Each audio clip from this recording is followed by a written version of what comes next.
Hello, hello. Welcome, everybody. Thank you all for joining. I am back here in the studio and gonna chat about what I did last week, what I was up to, and I see there's a bunch of questions already coming in, which is fantastic. Hello to all the new people. Thank you for joining. As always, this stream is going to be something interesting. I never know what to expect going into it. We'll talk about streaming, ATEMs, YOLO boxes, cameras, whatever you want. If you have a question, please make sure you put the letter Q in front of it, and that sorts it better on my screen here so I can see, and otherwise it gets kind of lost in the discussion that ends up happening in the chat.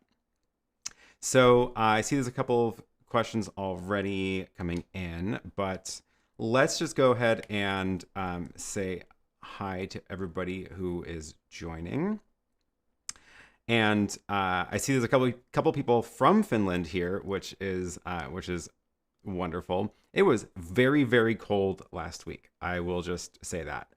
Apparently, it's actually not normally that cold. I thought that it was always that cold, and it turns out that no, it is. That was a unusually cold week, so that was delightful. I will talk more about that in a little bit as well. Yeah, a couple others from Finland, and Arthur joined me on the stream last week in person, and I have a little bit of a little clip to share from that we weren't able to show on the stream last week for reasons I will get into. Yes. Okay, so looks like let's start with a couple of the easy ones. Starting with this question from Robert, can you talk about your mobile data plan for travel? Yeah, I've been using an eSIM for a while. So actually a couple of years ago, when I got the iPhone XS, which was, I think, the first one that had an eSIM in it, it was right around when they started launching that, and it was super, super amazing. I love being able to do that. The main reason I like the eSIM is because when you land, if you don't have an eSIM, you have to go to a shop to go get a SIM, and that means when you land, you don't have internet. And with the eSIM, you can buy it ahead of time and load it in, and then as soon as you land, you have internet immediately, which is amazing. So what I did for this trip was, also interestingly, when I first got my first iPhone with the eSIM in it, I swear there were only like 2 providers that were like possible to use, and I've just been using one for a while. And then on this trip, I went and looked again, and it turns out there's a bazillion of them now, which is awesome. So I found one that was cheaper than the one I was using before, and that is Airalo. That was the one that I ended up using. Let me grab that link. So this is, oops, wrong screen. Okay, there we go. The Airalo eSIM is the one that I was using, and it was a reasonably good deal. I got like 10 gigs for the trip, and it was, I think, like $18. So I felt like that was pretty reasonable, and I loaded it up ahead of time, and then as soon as I land, I just switch over to that SIM, and boom, internet is on my phone like nothing was ever different, which is great. The one thing I was not sure about was whether that plan works in other countries. It was marked as a Finland plan, and they have a separate plan for like all of Europe. And I got that one because I wasn't planning on going anywhere else, and it worked great while I was there. I had 5G most of the time, and yeah, it was cool. So cool. Yeah, that's the eSIM deal. I've been enjoying it. It's so much simpler than trying to track down a real SIM card in a foreign country.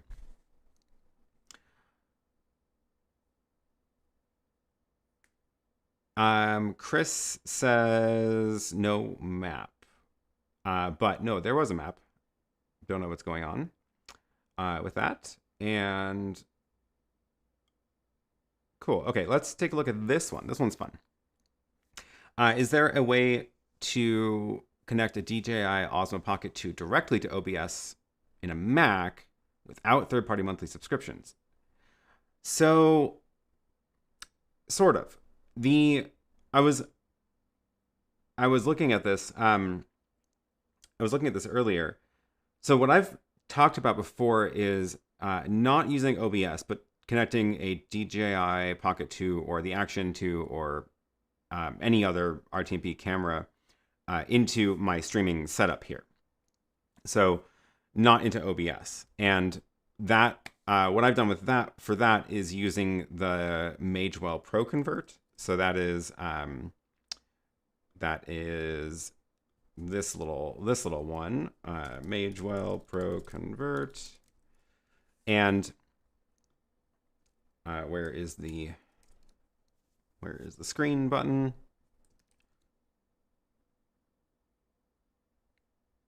This one.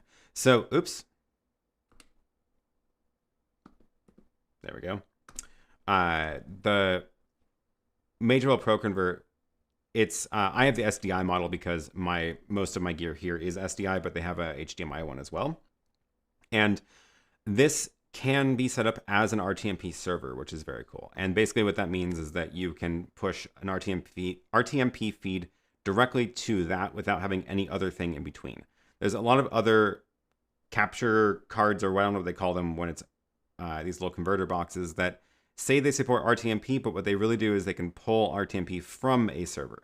So you can set up like a Raspberry Pi, for example, as an RTMP server and push to it, and then you could pull from one of those other cards. This one is an RTMP server itself, which is just removes one of the pieces from that picture. So you need that, and you need a RTMP source like a camera or anything else. And that's what I've been using now for a couple different things, including the DJI Pocket 2, the Action, my GH5 Mark II. Everything is Mark II. It's interesting. Everyone's bumped up revved their products. So yeah, that thing's been great. And in theory, it would be possible to do it like on your computer without additional hardware, but I wasn't able to actually find software that would make that work easily. There was some RTMP server software I was finding on a Mac, but it didn't like output it on a window. It was just like the server part. So you would need something to convert that to a video picture that you could capture in OBS. So it seems like the simplest solution is probably one of those Magewell devices plus a capture card if you want to go into OBS. That's my thought on that.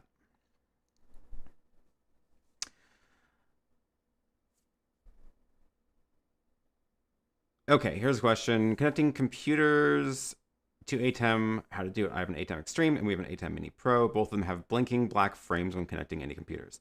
That is weird. That is not supposed to happen. It should just work. Normally it just works. Like I've plugged in a bunch of different computers to ATEMs, no problem. I would say if you're getting blinking black frames, it's probably because the cable isn't good. So try a shorter cable or try a thicker cable. You're probably getting issues with interference in that. That's my guess. You could also try forcing the resolution of your computer down to 1080. It should detect that when you plug it into the ATEM, but if it doesn't for some reason, try forcing your computer to 1080 mode. Otherwise, maybe there's some issue going on with the scaler as well.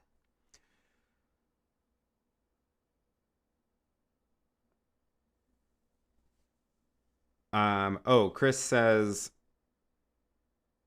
was stuck in preview mode, never got into the live stream. Yeah, sometimes if you're on the waiting screen on YouTube and it goes past the start time, sometimes it just doesn't play.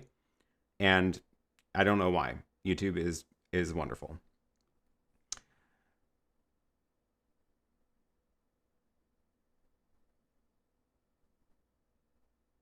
All right, what else can I get to here before we jump into the talk about Finland? Good question from Michael. Do you think we can expect an ATEM Mini version operating in 4K in 2022? Interesting question. I personally don't think so, but again, nearly every prediction anybody has made about these has been wrong, so who knows?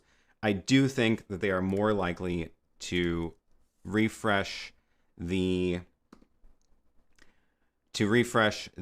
middle rack mount switchers. So they have the series of the ATEM Mini lineup for desk and home users, and they have these ones that are like the 4K versions that are rack mount.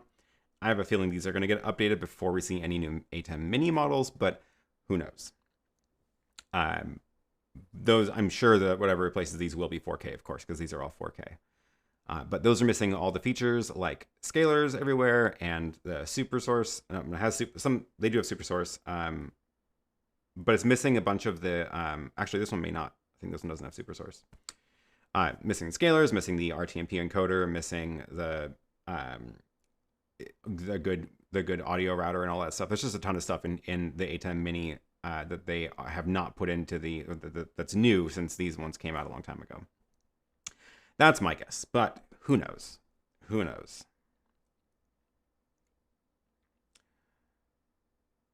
Another question along the same lines. When do you think we can expect an ATEM Mini Extreme with 2 to 4 SDI inputs? I think we're not going to see that in the Mini lineup. I think we're going to see that in the rack mount for the more professional users.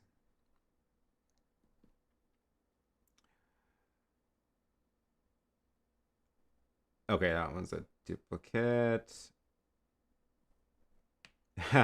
Blackmagic version of the Yola box. I'm not quite sure what you mean by that, but do you mean like a touchscreen device?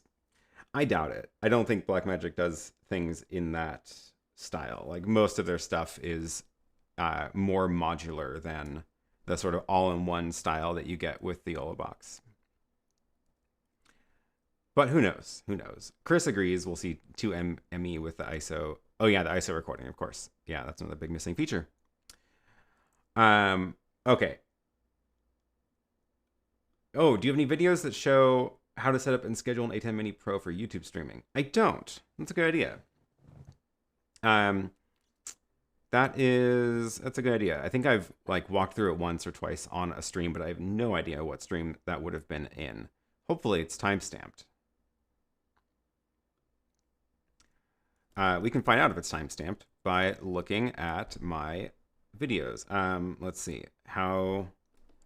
So if you go to aaronpk.tv/timestamps, you can search through the chapter titles of all the streams. And we're looking for schedule. I found it. YouTube stream keys and scheduled events. So if you click on that, it'll jump you right to the timestamp where I talked about it on the stream. And that's the closest I have to a tutorial, but at least there's that.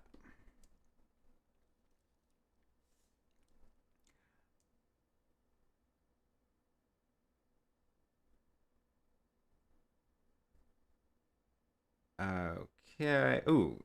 Can you show how you access your studio remotely? How it's set up?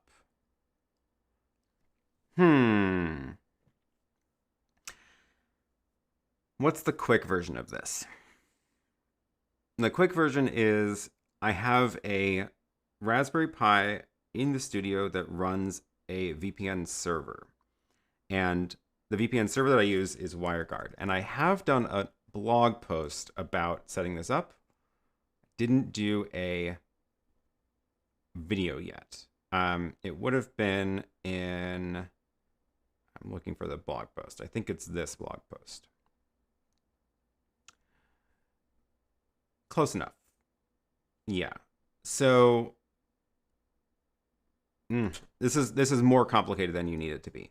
But the blog post here is I'm linking to this because it's related to how I actually do this in the studio.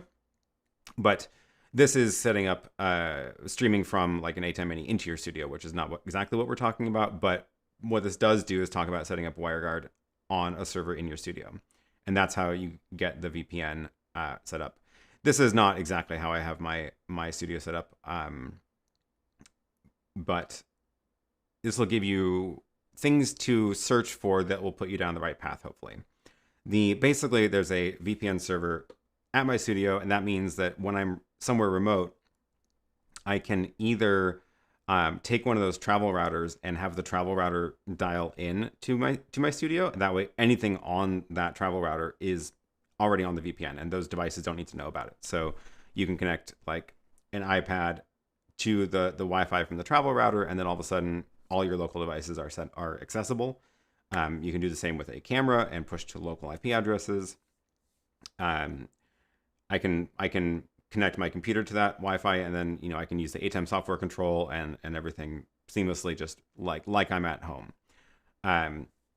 That's more or less how I do it. There's one other thing that I do, which is I do have a couple of ports forwarded to specific devices in here, and that way I can do get data in without a VPN.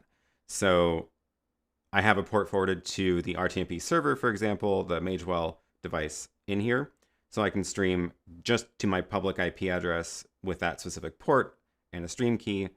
And I don't need a VPN for that to work. So those are the two different ways I have remote access to the studio.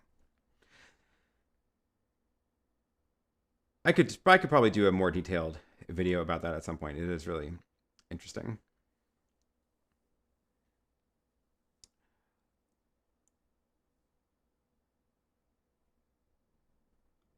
Oh, this is a good point. Video Assist is a touchscreen model. So, okay, I guess I didn't mean no touchscreen, because all the cameras are touchscreens too. What I meant about Blackmagic and the YOLObox is that I do think Blackmagic focuses more on being modular and having small pieces that do specific things rather than the all-in-one approach. So it's, I guess, the Video Assist is the closest thing that looks like a YOLObox, but it's not a switcher, and it doesn't have an RTMP encoder. And I don't think we would see a Video Assist with 4 inputs and an RTMP encoder in it from Blackmagic. I just don't feel like that's something that they would build, because it seems like that's like putting too many things into one device. But again, who knows? Who knows?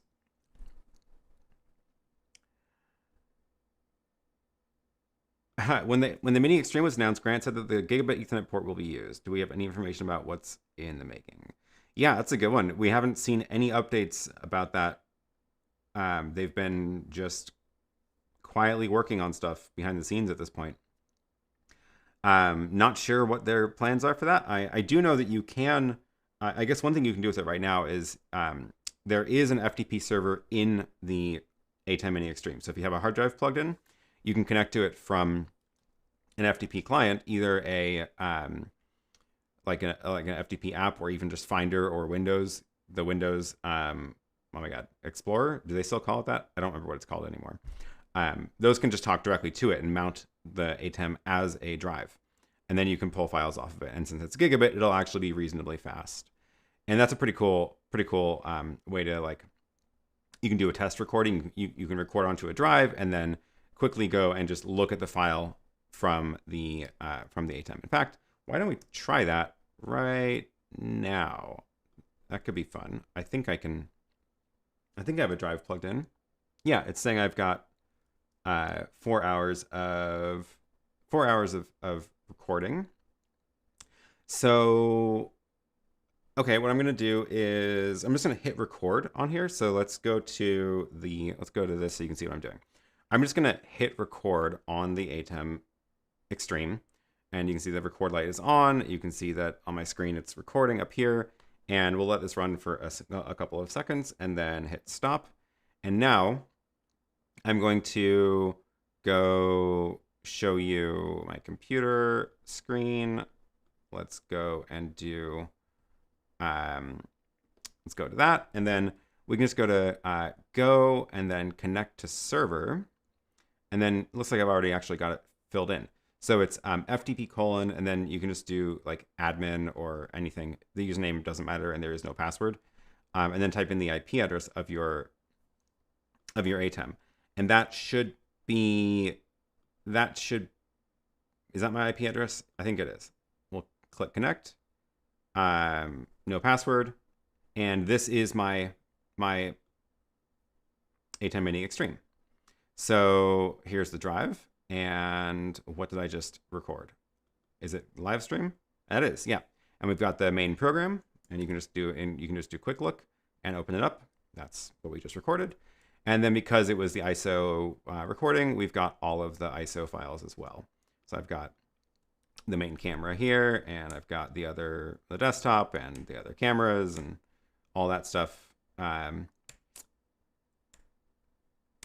Yeah, so that's pretty cool. Like I can now look at this and check the audio, for example, make sure that the audio sounds correct, and do a little test recording before doing a real recording, which I need to get better at because I recorded something last week for work. It made a terrible, terrible mistake. And for some reason, I had set, I think I was testing something for a stream, and I had set the quality to, like, the streaming platform and the streaming quality to something that was not saved in this software control. This is a weird, I think this is a bug with the software, but if you are on a different computer and you load in streaming settings into the ATEM that aren't in this computer's list of platforms, these all get blanked out. So you can see I've got some platforms configured here, but whatever I had set it to, I had set it from a different computer that had a different list of platforms and quality as well. So I just hit record, and then it recorded at some unusable bitrate. Yeah, the bitrate was, Eric says, the audio was a potato. Yes. I was talking about this in John's Discord. The audio bitrate and the video bitrate were completely unusable. It was like looking at a postage stamp, and the audio sounded like complete garbage. And I had not recorded in ISO mode because I was like, oh, I don't need ISO. I'm just doing this in one take. And that was stupid. I should have recorded in ISO mode because the ISO recordings are always at the right bitrate. Anyway, so lesson learned. First of all, confirm that your quality settings are actually set. So like I should have chosen YouTube and then chosen like HyperDeck High or Streaming High, whatever, because that's your recording bitrate as well. And then when you record, it'll record at that bitrate. I should have done that. But secondly, I should have also done a test recording and then looked at it with the FTP server and made sure that it worked. So long story short, I was recording a presentation for a virtual conference, and I did it all just in one take. It was like 30 minutes, and I had slides, I had a super source, and then I was just recording the super source as one angle.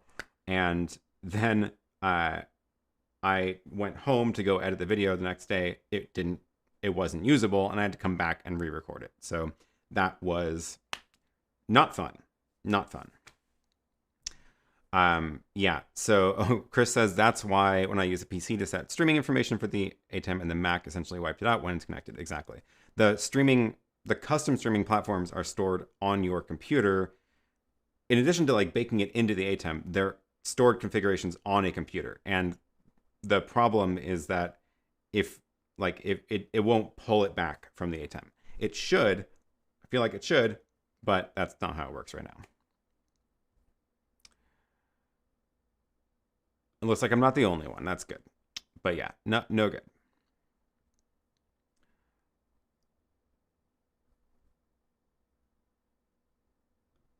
Yeah, I did have ISO, but two-part.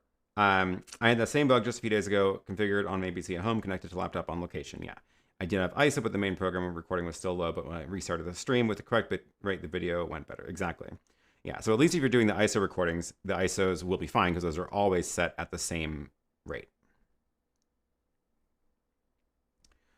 Is there a solution for the problem of programming with two computers? Yeah, the solution would be load your custom stream settings into both computers. So if you have a file with custom stream settings and you are doing the load streaming settings, do this on both your computers. So that load streaming settings will load it into the software on your computer in addition to into the ATEM. And if you do that on all your computers, then they'll all have the matching settings, and that should solve it.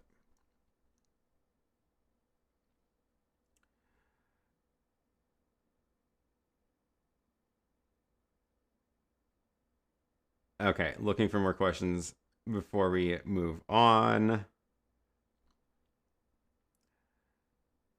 Oh, Chris asks, have you ever tested Switcher Studio, a switcher run entirely from an iPad? I haven't actually tried it yet, but I was looking at it because fun channel update for you. I might as well talk about this right now. I am planning on doing later this month, for the week leading up to Christmas, the week of the 20th through the 24th, I'm going to be doing a live stream every day that week using a different kit.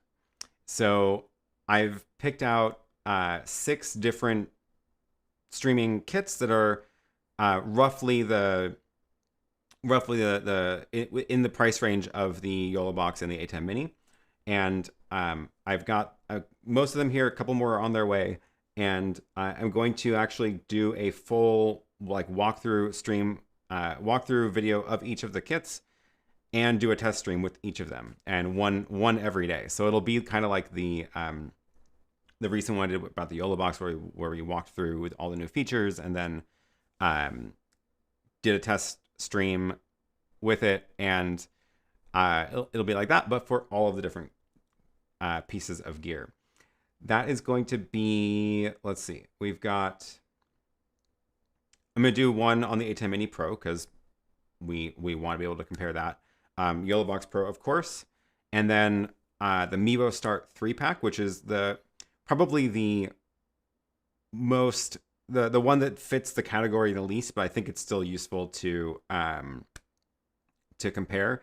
Because that one is uses a phone or an iPad as the switcher, but then the 3 things are like actual cameras. The rest of these are more like switchers. The Atomos Ninja Cast should make its way here before then, because I know a lot of people were asking about that. And then we've got 2 other ones, one from RGB Link and one from Oton, which popped up on my radar. And yeah, it should be a lot of fun. Oh, thanks, Pat. Thanks for the super chat. Great question. Thank you for that. Let's see. So yeah, Stream Week. That should be fun. It'll be starting next week. I'm going to do a regular show on Sunday, but then Monday through Saturday will be all of the different shows. So Pat said, would you use the ZV-1 or E10 at an event where the speaker is 70 feet away? If so, what lens? 70 feet is very, very, very far. I don't think the ZV-1 is going to get you close enough to have a usable picture on that. I think because the lens is built in, it's fixed. It's a decent zoom lens, but it's not going to get you in close enough, I don't think. The ZV-E10 absolutely can, because you can put any lens on that. I haven't looked for lenses for that, but they're other than the wide angle 16mm that I have, but it uses regular Sony E-mount. So you could look for basically just like a, I don't know, 300mm or something. Get some sort of ridiculously long lens. It's going to be expensive, but you can put a nice long lens on that E10, ZV-E10, and it'll work fine. So that's probably what I would do. Yeah, 70 feet's really far away, but probably a 200 or 300mm. You can get the they do have a 70 to 300 zoom. Not cheap. It's not cheap, but it's I haven't used it, but I'm sure it's solid. Let me just drop that link to this one that I found. That's probably what I would end up doing. We've got Sony 70 to 300. Yeah.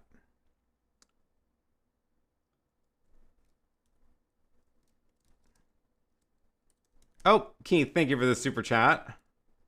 Train footage. So, okay, yeah, thanks, Keith. Thanks for the super chat, and thanks for reminding me.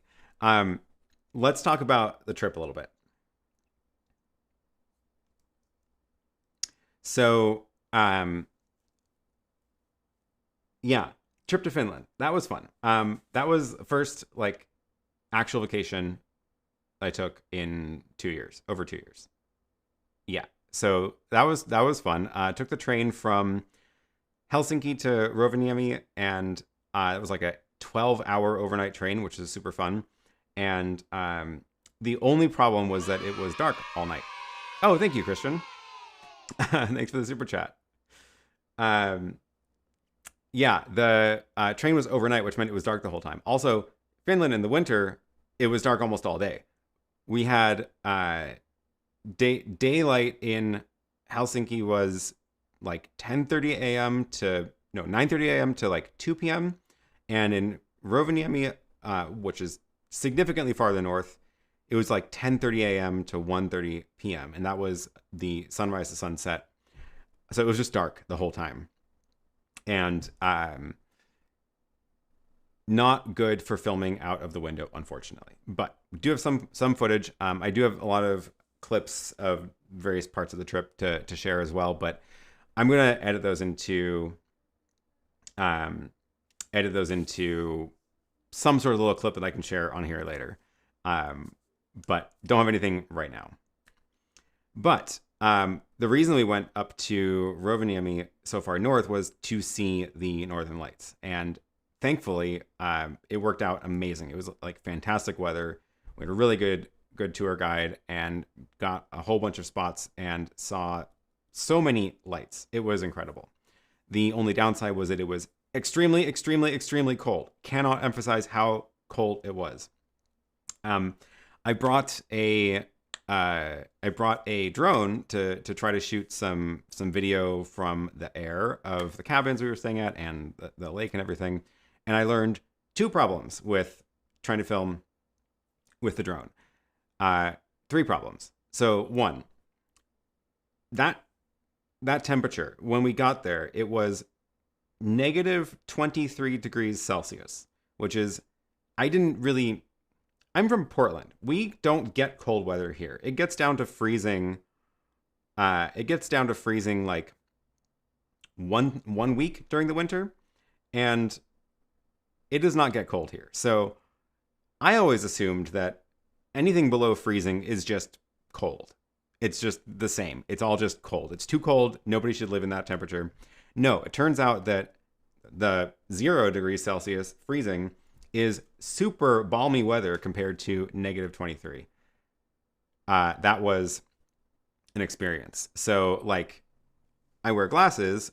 I can sort of see without glasses, but I wear glasses, and the problem with that temperature is you breathe out, it creates fog. The fog gets onto the glasses, and then the fog freezes, and then you have a layer of ice in front of your glasses. So I just couldn't wear glasses the whole time. And then the other problem was that the fog freezes my eyelashes, and as I was just outside, my eyelashes were just getting stuck together from the ice, which was kind of incredible. I made this little picture to show you the temperature range of the trip. So while we were there, the temperature was, this is in Celsius, got there on Saturday into Helsinki, and it was cold. And then it got really cold on Sunday, and we took the train into the even colder weather, which was just amazing. Like a high of negative 16. That is outrageous. And it was just cold the whole time. So the problem with the drone is that any moisture will just freeze immediately. So I was super worried about the propellers building up a layer of ice and then the whole thing crashing. Thankfully, that didn't happen. The other problem is it is impossible to stay warm in that weather. So I could only be outside for like 15 minutes at a time. So I couldn't even stay out as long as the batteries in the drone lasted. The batteries in the drone also, the cold is not good for them. So the batteries won't even last as long to begin with. It drops the performance of them. But I couldn't even stand outside that long. My fingers were just freezing up. even with, you know, full on gloves and coats and everything. I had like a puffer jacket that was, I was wearing like a layer of wool, another shirt, a sweater, a puffer jacket, a big coat.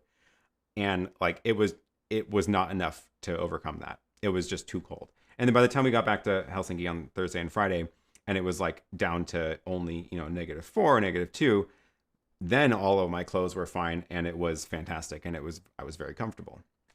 But oh my God, that is so cold. It is just so cold. So yeah, the other problem with filming stuff in December in the north is there's just not light. There just isn't enough light.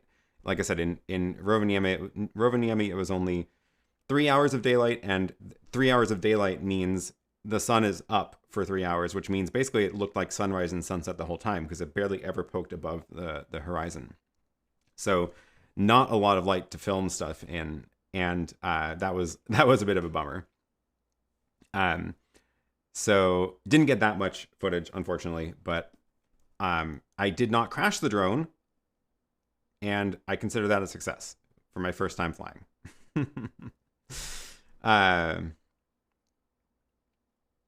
Yeah, normal winter conditions. Jim says I've skied in -30 C. Yeah, I needed more gear. So the second night we went on a tour pulled by on a sled pulled by reindeer, which was super cool. And the resort actually gave everybody, like, they were like, you have to wear this giant suit, basically giant snowsuit, and that was 100% worth it, and I was perfectly comfortable in that. But yeah, that's the kind of gear that you need. So yeah, shooting the Northern Lights was a lot of fun. We were in it was like a van tour. So there's a bunch of us in the van, and they would drive to a little spot by a lake, frozen lake, get out, take some pictures. And again, that was the other, I got a bunch of good pictures. Not as many as I would have liked, and not as many time lapses as long as I would like, because again, it was so cold that I could only stand outside for about 15 minutes before I would freeze, and also my camera would freeze. I brought the GH5 Mark II, and it was a trooper. It did great. But after like 5 minutes of being outside, you could see the screen, like the LCD screen was like super slow to change, and I like change and scroll menus because it was just so cold. Yeah, that was fun. Oh, Arthur says the Mavic 2 Pro is officially rated to operate down to -10, and I've operated it at -25. I don't know what the DJI Mini 2 is rated to. Chris says he should have brought a small heater. I did bring the little inserts, the little warm inserts for gloves, and I had those shoved in my shoes the whole time, which helped, but yeah. So that was fun. That was a delight. What else did so other stuff that I brought, I wanted to drop this link in here. Other stuff that I brought with me. So I had I brought the Lumix GH5 Mark II with the 15mm lens, which was, you know, super good in low light, and that's why I did all the pictures of the. Oh, thanks, Kevin. Oh my gosh, thank you for the super chat. I appreciate it. I am very glad to hear it. And speaking of, I have another fun thing to talk about, which to announce for a little bit later in the stream. Along those lines, thank you for the super chat. So yeah, brought the GH5 Mark II with 15mm lens. That's why I did all the photos of the Northern Lights and time lapses and stuff like that. That camera is great. I brought the drone, the DJI Mini 2. That drone is the one that is light enough to avoid a lot of the restrictions around registration and stuff like that. Although, as I discovered in the US, of course, you need a commercial license if you plan on showing any of that, using any of that footage for commercial purposes, which I this channel is obviously, you know, it's monetized, so that now counts as commercial use if I show that footage here. So I have to get the commercial license in order to film stuff here. In Europe, there is no distinction between commercial and non-commercial licenses. There isn't a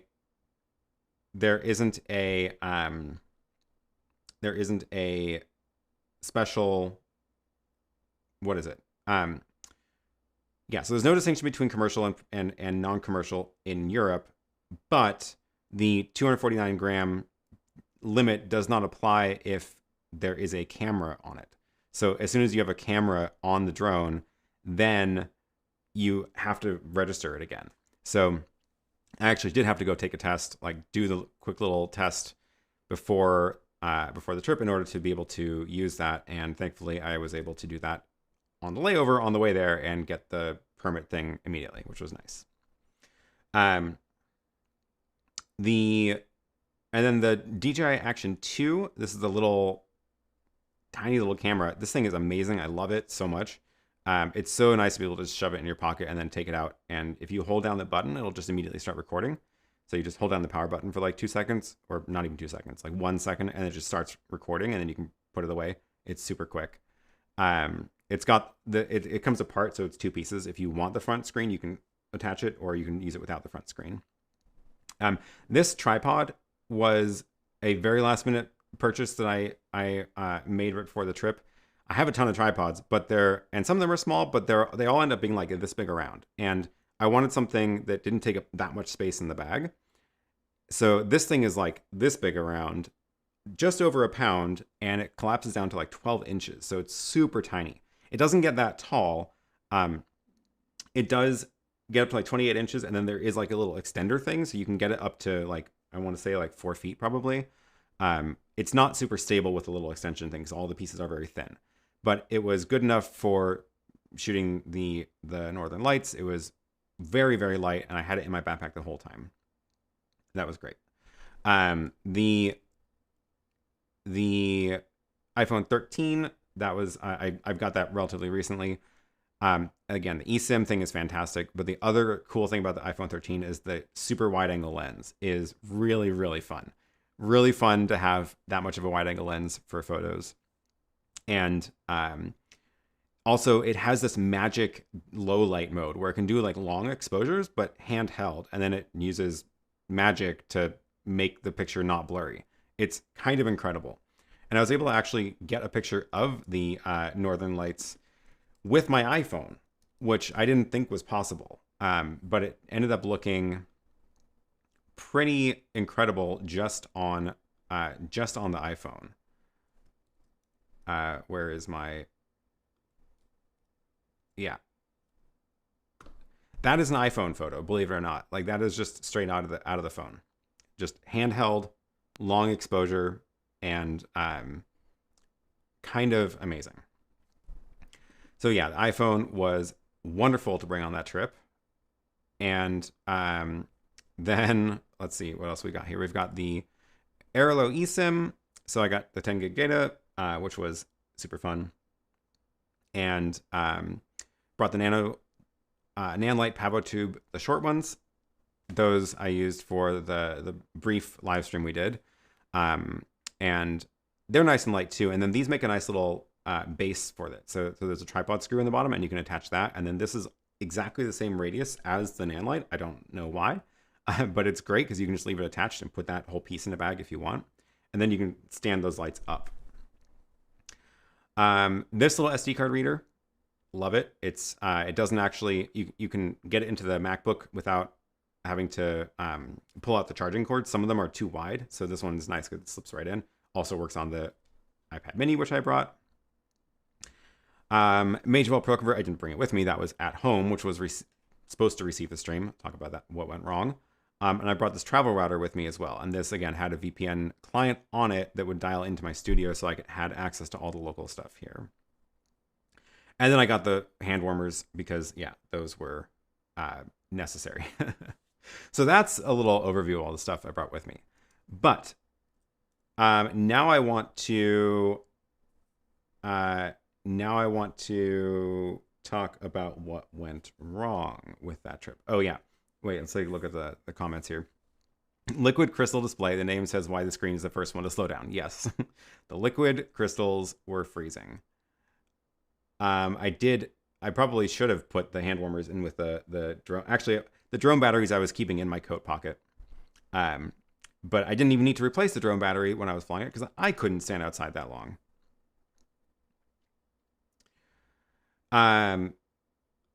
Unless it's classified as a toy and under 250. Yeah. Okay. So that's the way the rule is written. It's if the drone is a toy and under 250, you don't need any sort of registration or licenses or anything. But there is basically no way you can argue that the DJI Mini 2 is a toy. It is not. It is a very nice drone. And yes, the Finland licensing was not complicated. Interestingly, I was like, okay, well, you can do it in any EU country and it covers anywhere. So I went to go look up the German one as well. And the German one, their website was not translated to English, whereas the Finnish one was translated into English. And in the German website for licensing, it says that once you go and actually like get through to figure out to take the test, it was pretty expensive test. And also they said that after you take the test, it'll take 2 weeks for them to review it to give you the permit. And I was like, well, that's not going to work. I'm going to be back home before 2 weeks. So thankfully, the Finland test was all online, all automatic, and I immediately had the certificate after I was done with it, which was nice.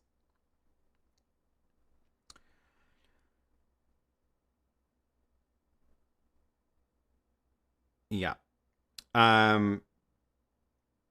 Okay, so yeah, let's talk about the stream. What happened with the stream in Finland? My plan was, because I was there on Sunday, which is my normal live stream day, my plan was to do a stream from there like I do here, where I'm streaming a remote feed, but then I mix it into the studio with the graphics and the chat and all of that. So I had everything set up. I had that Magewell receiver here. Actually, I had two of them in case I wanted to push two feeds. And things didn't quite go according to plan. So my phone, my iPhone 13, which I double checked, and the list of oh my God, bands. That's the word. Cellular bands on the US model is actually supports more bands than the European models of iPhone. So it should work everywhere. But I was not getting super great speeds while I was over there. And it definitely depended on where I was in the city. So I was seeing sometimes I would have 20 megabits up and 100 down. Sometimes it was stuck at like 2 megabits up, which is not enough to push a video stream, because my camera wanted to push at 3 megabits. And because my plan was to stream from the GH5 directly, I don't get a lot of options. So, for example, if I had brought the ATEM Mini or even the YOLO box, you can change the bandwidth down lower than that if you want to. It's going to make the picture worse, obviously, but it will at least use less bandwidth. You don't get that option with the GH5. I think the lowest option is 3 megabits. So I don't know if the problem was my US iPhone in Europe, which I don't think it's the problem because it's supposed to have more bands. Or I don't know if the provider was putting rate limits on my phone through tethering. They didn't mention any limits about tethering. They do support tethering. The Airalo eSIM it explicitly says, yes, they support tethering. So I don't know what was going on with that, but I couldn't use I couldn't end up using it from the location we were at. So we were streaming from a mall, not a mall, a office building sort of thing. And it was right next to the train station. The problem, two problems. So what I should have done was scoped it out ahead of time and had more time to do things like bandwidth tests and see how that was going to work. So that was one problem that, I could have solved if I had planned ahead better. And then so yeah, basically what it meant is when we got there and I set everything up, I couldn't use my own gear. Thankfully, Arthur was there with a fantastic rig, Blackmagic camera on a backpack rig, and an ATEM Mini Pro. So the plan was I was going to stream my camera to my studio. He was going to stream his ATEM to my studio, and then I would have 2 remote feeds pushed into the studio and mix everything there. Didn't work. That my camera, I couldn't use it there. So what we ended up, then I was like, okay, well, we'll just stream his camera, one camera, and that'll work fine. So we got his setup streaming into my studio.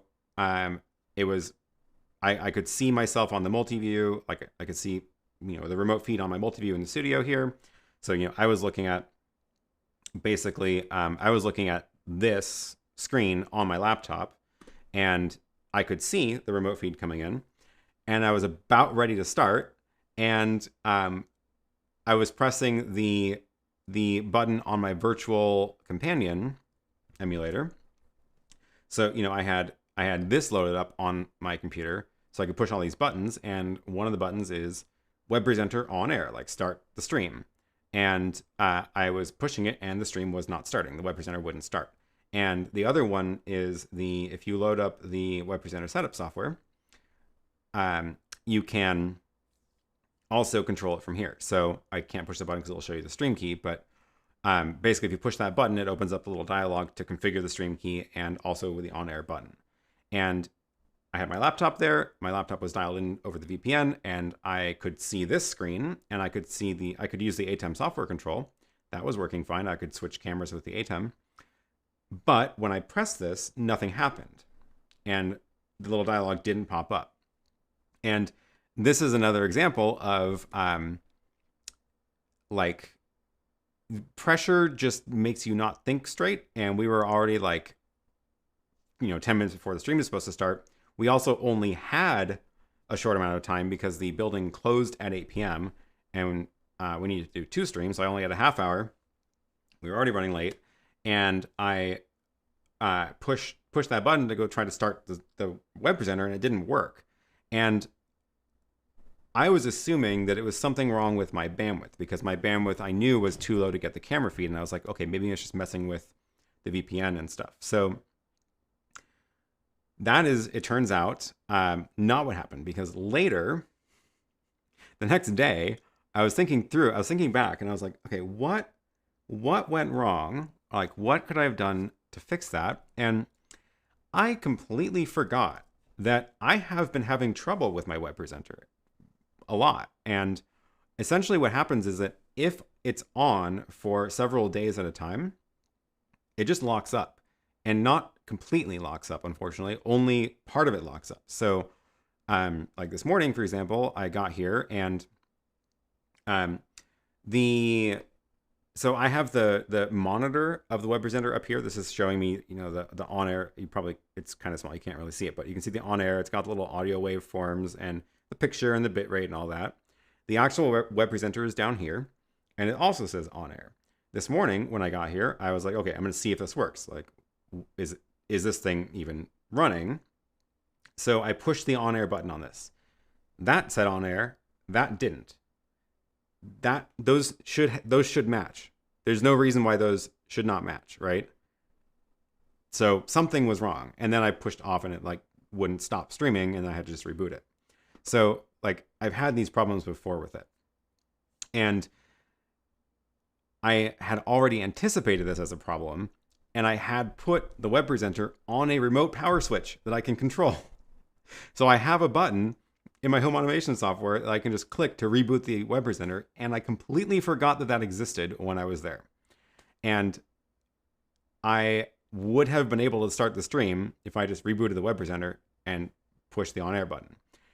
I just completely forgot that existed. So I don't know how to make myself remember that switch exists, but yeah, I just can't have the Web Presenter on for more than a couple days at a time without rebooting it. Otherwise, it just locks up. I don't know why.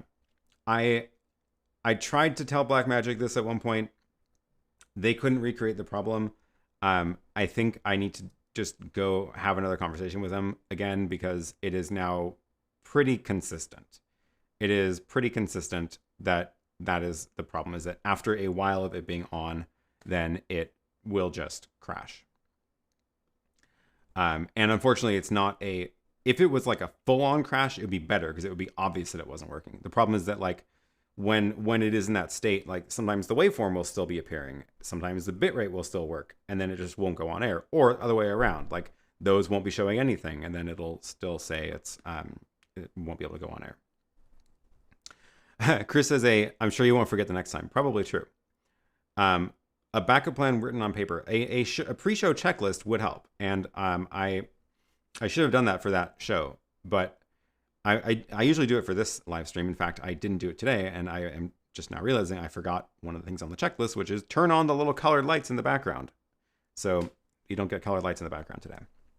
But I have a little show checklist, and it's like, check the camera, make sure it's focused, turn on, make sure your ATEM offsets don't have offsets on the inputs, because sometimes I was getting horizontal gaps, and turn on the lights, etc., etc. So I need to add something to the checklist, which is reboot the web presenter. Yep.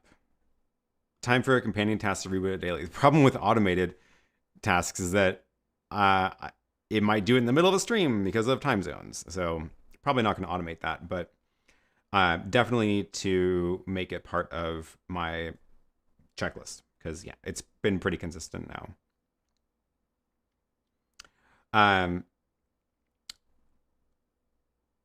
Oh, Arthur says you realized it already when we were at the hotel lobby. Oh, it wasn't even the next day. It was just after the stream. We went back to the hotel lobby and we're chatting, and yeah.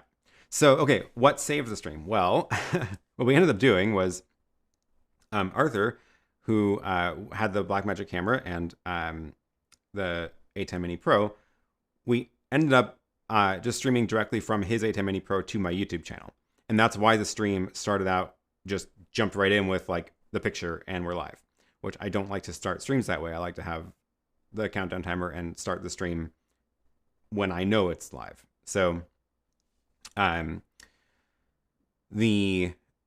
thankfully he had an ATEM Mini Pro there and we just streamed directly to YouTube. And at least we had that backup plan so that we did a stream. It wasn't the way I would have liked it, but it was something. It was better than nothing. And now we've learned some things.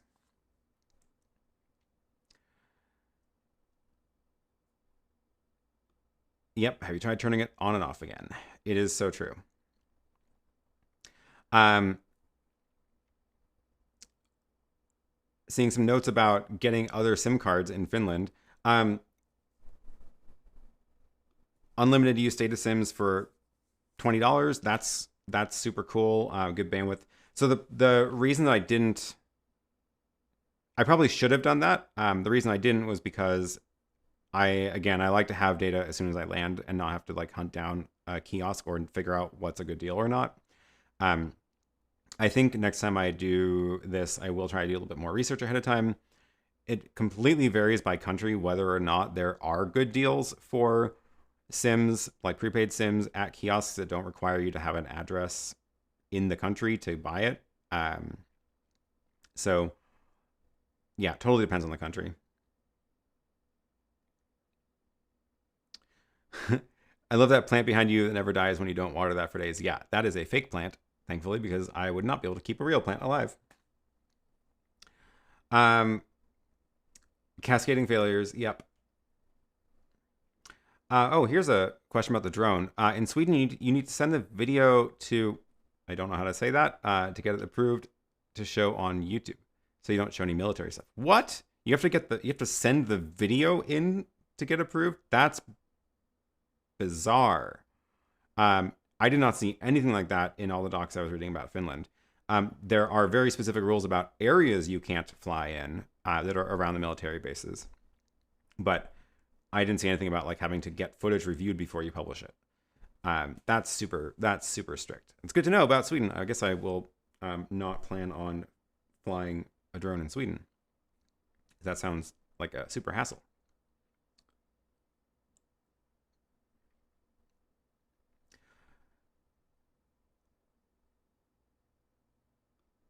Just realizing that was AK Productions in the stream last week. You should travel around the world until all of your followers have co-hosted with you. Yeah, totally.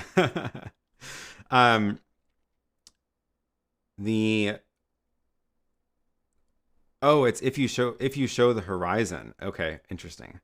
Still, that's a little excessive, I feel like. Do they have that many military bases? What if you're in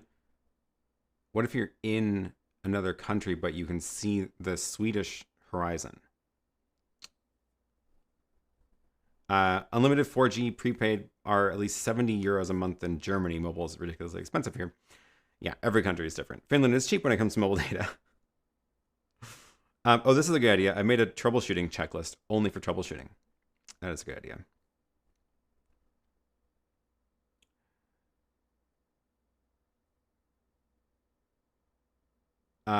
Okay, so where was I?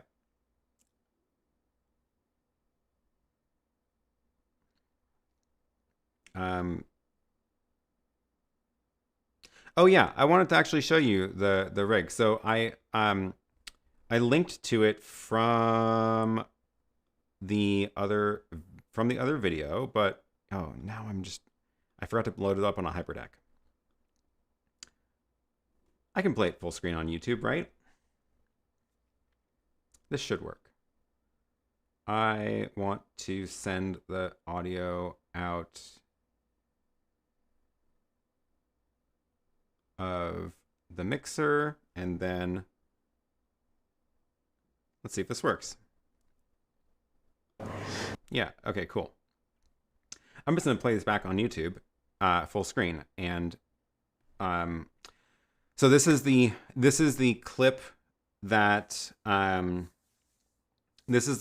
I recorded from my GH5 walking around Arthur's rig, talking about the rig. On the stream, you only saw his camera's view of it, which I think we were pointing it at the window so you could kind of see the reflection. But I want to show you the actual video now. So let's switch over to this and play this from YouTube, and I'll link to the unlisted video as well. Yeah, so this is what the rig looks like, and I'm gonna have to edit this together later, but this is what I'm staring at. And oh, thank you for the sync. And then come over here into the light so I can go walk around you really quick. And then I'm gonna show you all this later. Like this way. For the audio description, we've got an ATEM Mini on a sort of back rig here, and it's all V-mount battery powered. And then let's see, is that your modem up on top there? The W-Link? Yes, that is 4G modem. That's correct. A 4G modem. Okay, great. And that's the one that is providing the internet connection to the ATEM, which is pretty much the only thing on the internet right now. Is that correct? Yes, correct. Yep. I've got the Røde Wireless Go II dangling there, which we're both wearing one of those. And then, let's see, the top is just the stabilization mechanism, right? So well, in a way, yes. It's an easy rig, so it's an sort of an ergonomic rig. Okay. It's not per se for stabilization, but it does stabilize a little bit. Got it. But and then the you camera, can just leave it hanging so that it takes the weight on your shoulders and your hip. Yep. Camera, Blackmagic, Pocket 4K? Pocket 4K, yes.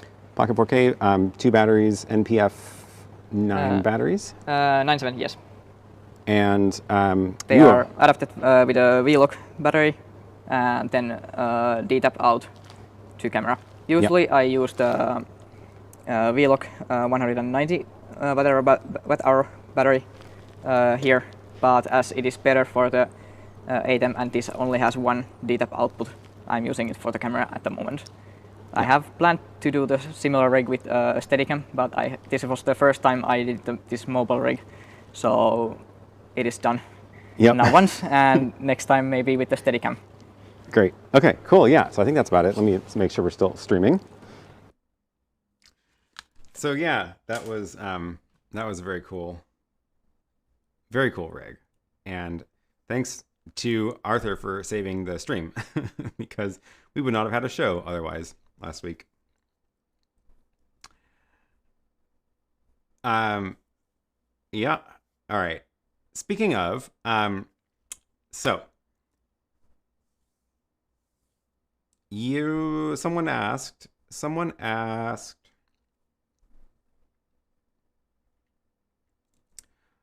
oh, I meant to drop the link to that video before we continue on. So here's the link to Arthur's streaming, Arthur's camera rig, and that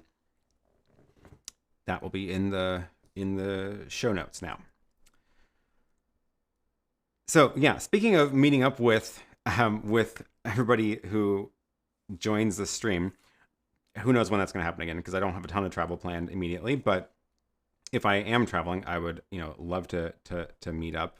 But in the meantime, I wanted to do something to celebrate 25,000 subscribers, which we recently hit on this channel.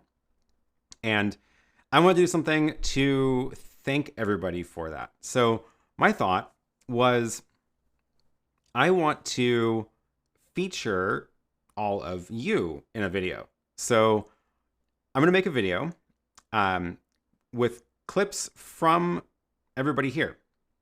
So what I want you to do is, I want to promote your channel. I want to promote your businesses. I want to promote what work you are doing that you've learned from this channel.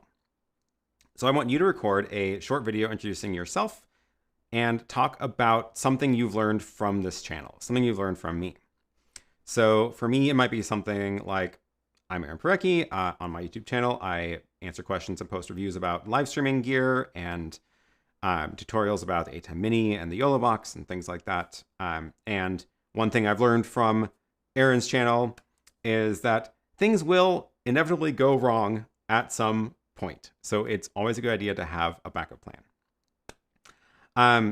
So something short like that. Keep it to under a minute. Doesn't have to be long. But promote whatever you're doing. So if you have a YouTube channel, let me know what that channel is. Let me know what you do on the channel. If you are running a video production business, I want to know what kind of work you do. And I will link to all these videos in the compilation.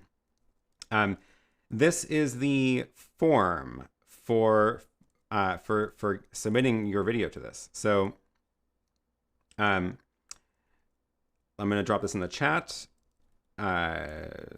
Submissions for Eric says, I think Aaron just summarized what I've actually learned from the channel. Yes, this is what I am learning from myself as well. But yeah, the link is in the chat now, and feel free to you have a couple of weeks to do it. Here's the link. The Google form is going to just ask you a couple of questions. Nothing fancy, but it has instructions on it as well. So, a couple of guidelines, a rough video outline. The deadline for submissions is December 27th, and then I will post. I'll edit everything together after that. So, upload footage to like a Google Drive or Dropbox or whatever it is, something like where I can download it from, and just drop a link into here. And that is how I will grab all the videos.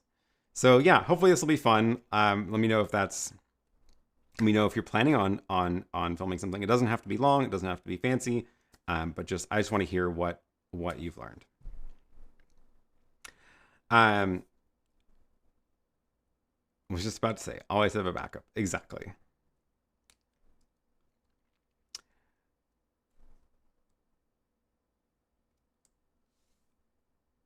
All right.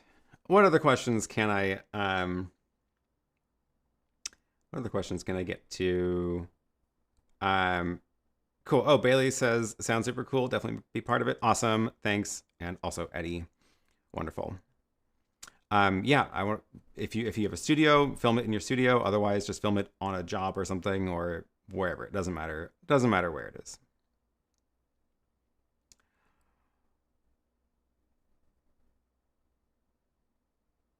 Here's a question from a little bit ago that I skipped over.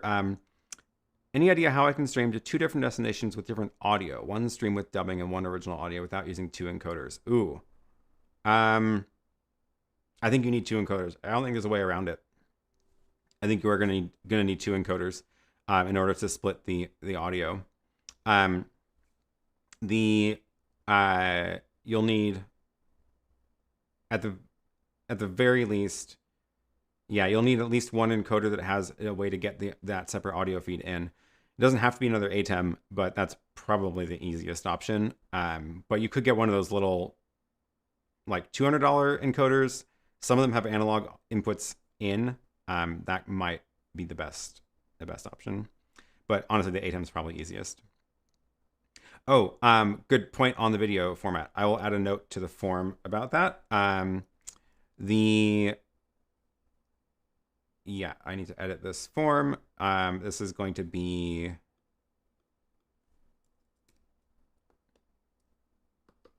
file format 1080p 30 FPS. Don't worry about 4K. So that is saved. Yes. Yeah, don't worry about 4K. 1080p 30. If you send in something different, it'll be fine. I'll convert it. But if you can do it at 1080p 30, that would be great.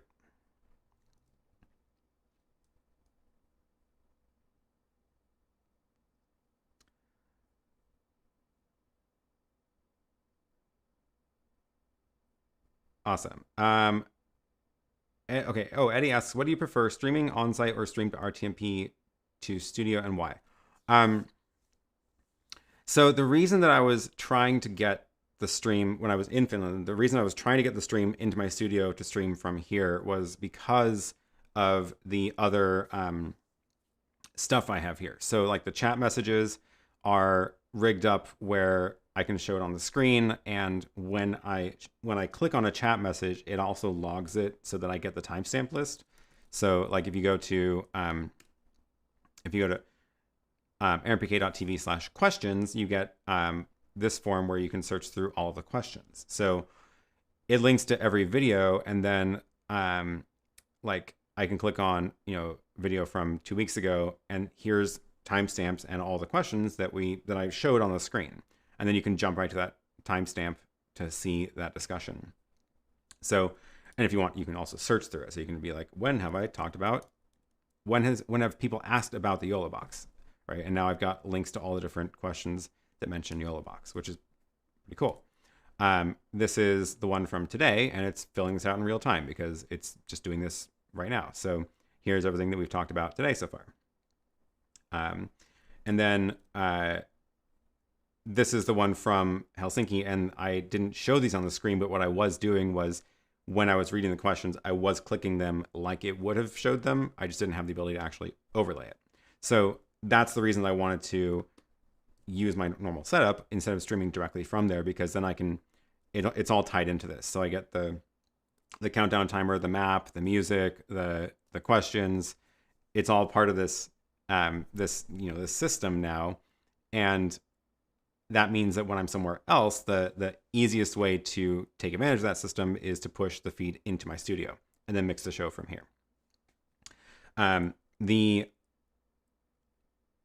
So if you don't have that kind of like dependency on all of your setup being at that one location, then you don't need that. So if I was, for example, only mixing the show with the graphics that were in the ATEM and had a remote or a computer to generate graphics as well, like in the remote site, then I could have done the whole show that way as well. But I especially didn't want to do that for the Finland trip because I was trying to not bring a whole studio with me because I was not traveling for work. I didn't have any other reasons to use the studio. So I wanted to bring as little as possible. So my thought was, okay, if I bring a camera, then I can just stream from the camera directly into the studio. So that workflow still needs some work apparently, and better planning to get to do some survey of data speeds and stuff like that. Oh, for the video submission, do you want a particular codec? No, it doesn't really matter. If you want to send me a huge ProRes file, that's fine. It's only gonna be like a minute long anyway. But if you just want to send an MP4, that's totally fine too. I'm going to convert everything anyway, load it up into the video editor. So not a big deal. You can send me whatever works for you. Okay, so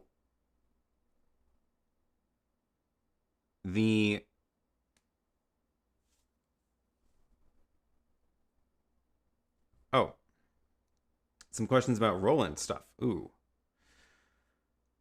ATEM Extreme ISO or Roland V8 HD. Any thoughts for studio setup? Differences in titles, lower thirds, chroma key. The Extreme ISO, I will say, being able to record all the channels is super, super useful, and it's how I record my YouTube videos now when I'm doing recorded ones. I would not pass that up personally.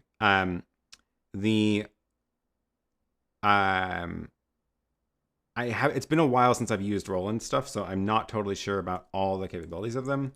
I know there's a lot of fans of Roland stuff. The last one I used was their 4 input, and that was way before the ATEM Mini. So yeah, I don't have a ton of experience with those, and they are very expensive, and I don't know if I'm going to be able to get a hold of one to try them out, try out the new stuff. But maybe I can interview somebody about how they use it. I do like how they document the capabilities of it. Like they have these cool little block diagrams which explain, like, here it is. They explain how video signals are routed, which is really useful. I feel like the ATEM could benefit from this. So it'll show you, like, okay, you get your inputs. They have frame rate converters or scalers on here. You can capture a freeze frame into the still image bank and then run it through the input selector and get your key overlays and stuff. It's very cool, like a description of how it works. But yeah, I don't have experience with these bigger ones. I've only used the 4 what is it, the VR where did it go, this one, V1 HD, and the tiny one. It was really useful when I was using it, but that was before the ATEM Mini, and the ATEM Mini knocks this out of the park by all measures, and as far as I'm concerned. But yeah, the bigger ones are a different story. Sorry I can't be more help with that one. Oh, question from Eddie. What do you recommend streaming from sports venue to platform versus streaming to RTMP server at studio? Oh,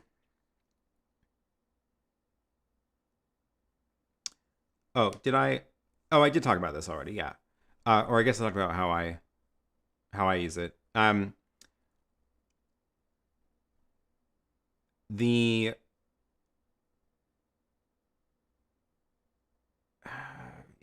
What would I say here? If you are at a venue, I don't know. I think it depends on. Yeah, I think it's the same thing. So, if you don't have the dependency of, like, all your studio is involved in a whole pipeline of stuff like I do, then streaming directly from a remote site is fine. Yeah. The video needs to feature Roland saying, "I'm not Aaron, but please do record that, Roland." That would be great.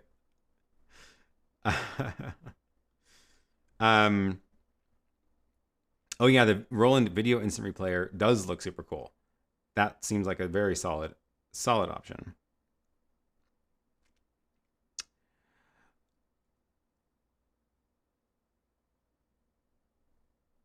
I don't know why mobile tagging doesn't work. You're right. But you don't need to tag me. Just put the letter Q at the beginning, and that'll work.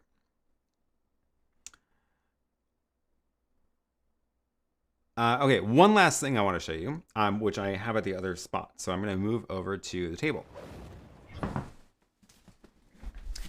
One last thing I wanted to show you is, I've waited over an hour to mention this, but we have a giveaway this week. So the giveaway is for this, a power switch for the ATEM Mini. This was actually created by someone who watches this channel regularly, and he got in touch and said, hey, I've made these things. They are for the ATEM Mini, this little power switch. And he wanted to do a giveaway for these. So that is all set up now, and there's a link already in the description. And I'll drop a link in the chat as well, but it should be, yeah, here it is. I see some people have already found it. So here is the link to the ATEM Mini Power Switch giveaway. And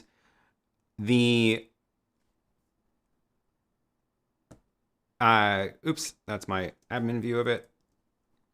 So same idea. I made this one simple. It's not a ton of stuff to do. But the Switch is actually available for sale on eBay. This is where you can buy it. Oh, I'm not logged in, so I can't click it. The Switch is for sale on eBay, so if you just want to buy it right now, you can. But if you want to enter the giveaway, then do these 3 things. And there is also, after you do those 3, there is a secret code that you can enter, which is going to be in this stream. But I want to also show you how the Switch works. So the idea is that it's sort of like sits in between the regular power switch of the ATEM. So the regular power cord has this threaded, a little ring with the threads on it. So that actually connects into this. Am I doing this right? Yes. That one goes in there. And then these attach. So you can screw that in. And then the other end looks just like the regular power connector. So on the ATEM, you would go and connect the switch in here, just like you would attach. Just like you would attach the regular ATEM switch. So, oops, I got a little bit jammed up. There we go. So you would go and attach that, and now you've got this nice little power switch here to turn on and off the ATEM, which, as we've discussed, sometimes Blackmagic gear needs to be rebooted. And that's a nice way to, just a nice way to not have to deal with unplugging your ATEM, which can be very annoying, having to unthread that or reach down and grab the other end of the power brick. Oh,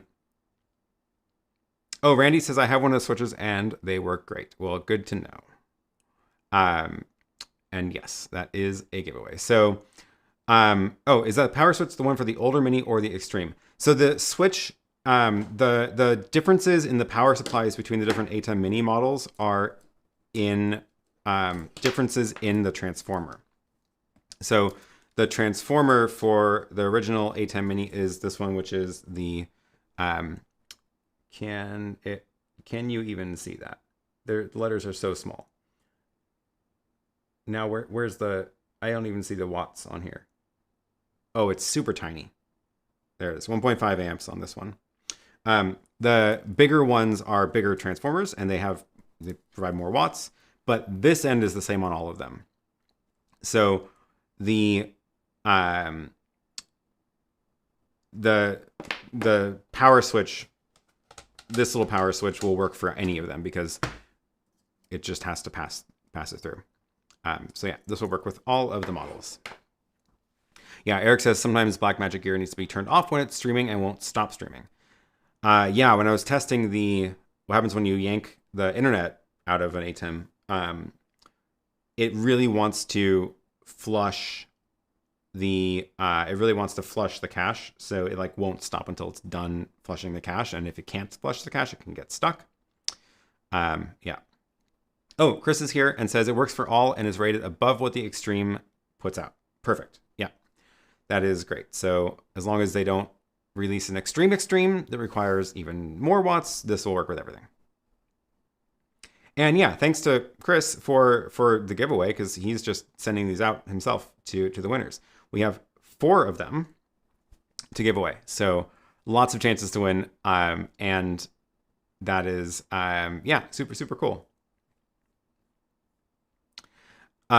Different Chris says, I bought similar ones, but the other end is not screwed in, and the Switch itself is cheap. This looks really nice. Yeah, it is very well done. It is very solid, and it is, the Switch feels nice. The fact that both ends have the threads is very, very cool.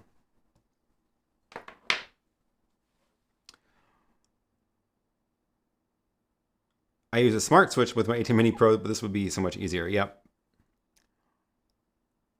Oops. There's a difference between the ATEM Mini Pro and Extreme. Other one is 5521 and other one is 5525. I swear I've powered the ATEM Mini with my Extreme power supply, so I don't know what the difference actually is. Pat says, funny, I've had 2 of these in my eBay cart for a few days. That is funny. Oh, Bailey says, for some reason, I always say, give me notifications for other Aaron Perky giveaways. Yeah, it doesn't send me anything weird. I think that's because I have to send that out. So I should get in the habit of doing that. I do always include the giveaway info in the email that gets sent out over my newsletter. So if you're subscribed to my newsletter, you will find out about it that way from when I do these streams. Because I always make sure that the description that gets sent out in the email has a link directly to the giveaway. But I haven't actually sent out emails through the Gleam system yet. So I should do that. That would be useful.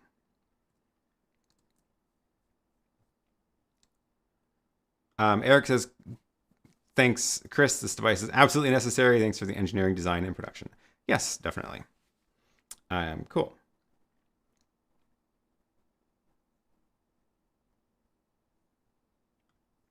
So this giveaway is running for a week. So you have a week to enter, and that gives people a chance to enter if they didn't watch it live.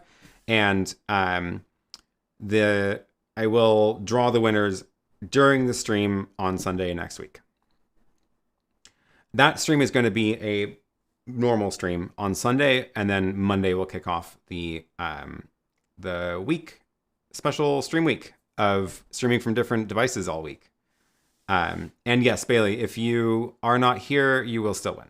So you don't have to be watching live to win. I will just draw people at random, and as long as they aren't like totally spam entries, then we'll email you to get shipping info. And Chris will be shipping them directly.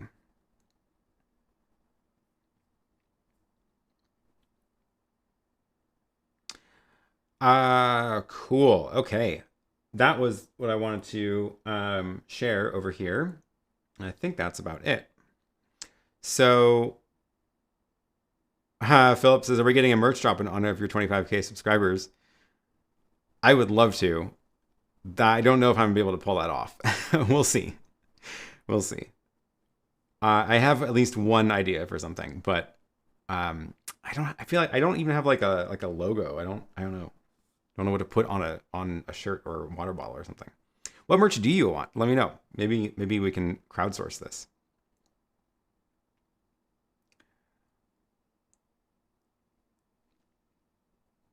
I like your shirt, by the way. Yeah, thanks. This is actually an Okta shirt.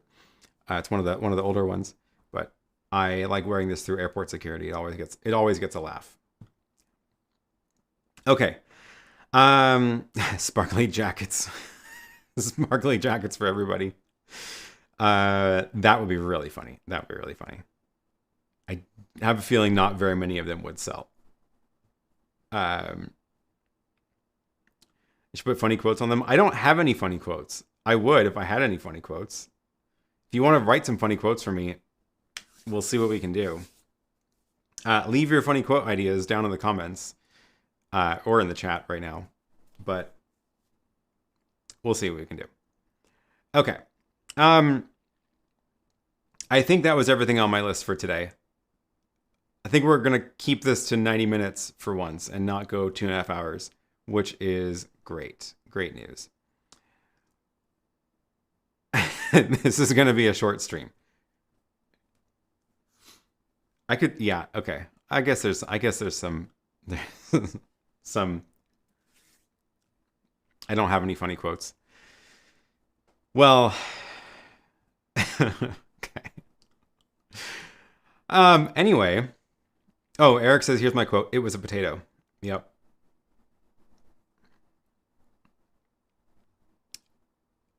All the ATEM Minis are 12 volts at different amps, 1.5 amps, 2.5, and the rest use 3 amps. Yeah.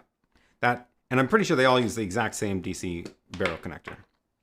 But yeah, they do have different different watts on the bricks. Don't run them with the underpowered supply.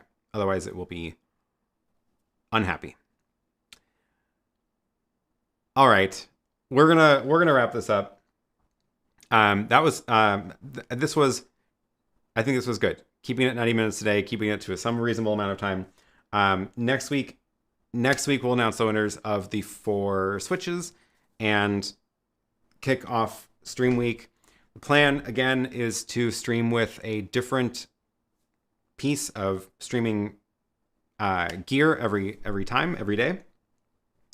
We'll have the ATEM Mini Pro. We will have the YOLO box for a day. We will have a couple of other ones that I've been getting requests about. Hopefully they all arrive in time. A couple of them are still on their way.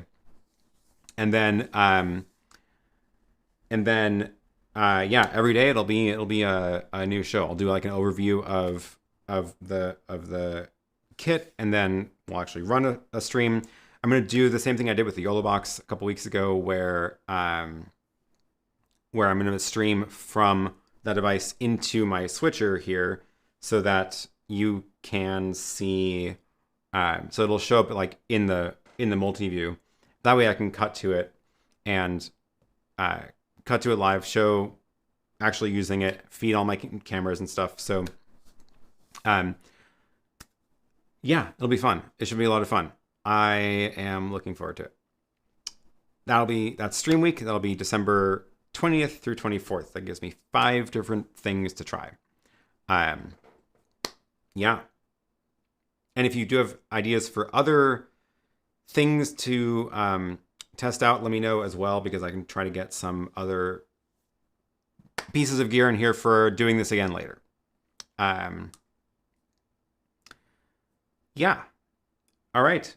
Thank you for all the super chats. Thanks for hanging out with me every week, chatting about live streams, even if things go wrong. It's not always perfect. Sometimes everybody makes mistakes, including me, and last week was a fantastic example of that. But we've recovered, we did it, and we've learned some things, and I need to get making that checklist so that I can not make these mistakes again later. The goal is to make every mistake once and not twice. So yeah. Thanks all for watching. Thank you for joining, and enter that giveaway. Let me know your ideas for funny quotes for t-shirts down below, and we will see you all again next week. Bye.